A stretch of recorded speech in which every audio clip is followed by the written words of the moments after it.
La Ley de Educación Primaria Obligatoria, promulgada en el año 1920, obligó a todos los niños chilenos entre 6 y 16 años a asistir a una escuela fiscal, municipal o particular bajo la fiscalización del Estado. Una legislación que terminó con el periodo de consolidación del sistema de educación primaria en Chile, iniciado en el siglo XIX.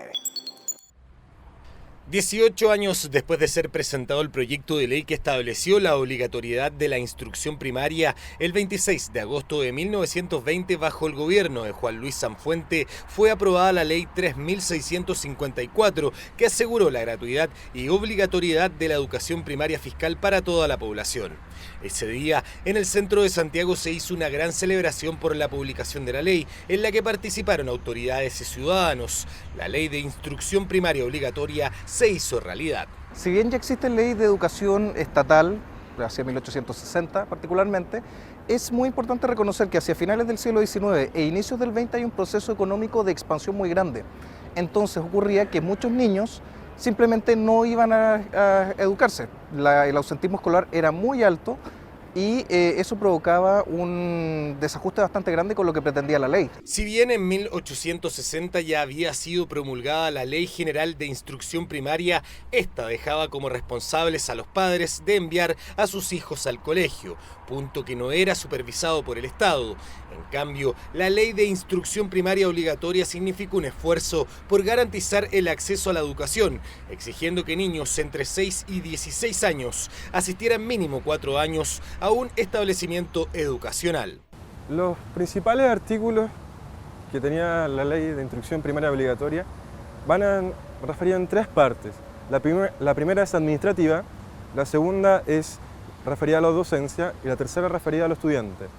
La primera tiene que ver con toda la administración burocrática que tiene que formar o extender el Estado por todo Chile, desde Tacna a Magallanes. Sin embargo, a medida que va pasando el siglo, esta se hace mucho más fuerte en el sentido de cómo se entiende la educación y qué es lo que se espera de ella.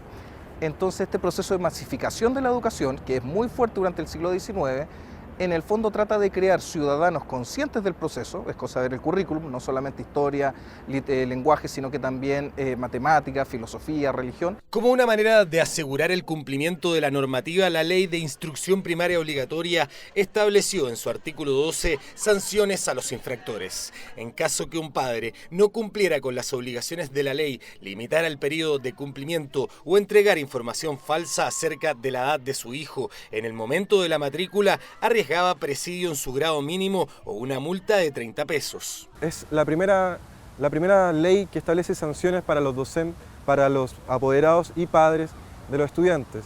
Bueno, esta ley, el espíritu de esta ley, como podríamos decirlo, buscaba ir en contra de la inasistencia. Por ende, quería que todos los estímulos y todos los insumos de esta ley iban a favor de que los estudiantes asistiesen. Lamentablemente la asistencia fue muy baja. El Ministerio de Educación como tal deja de ser solamente un ente promulgador, un ente solamente de producción de elementos educativos, sino que además de fiscalización. Adquiere una mayor presencia en terreno.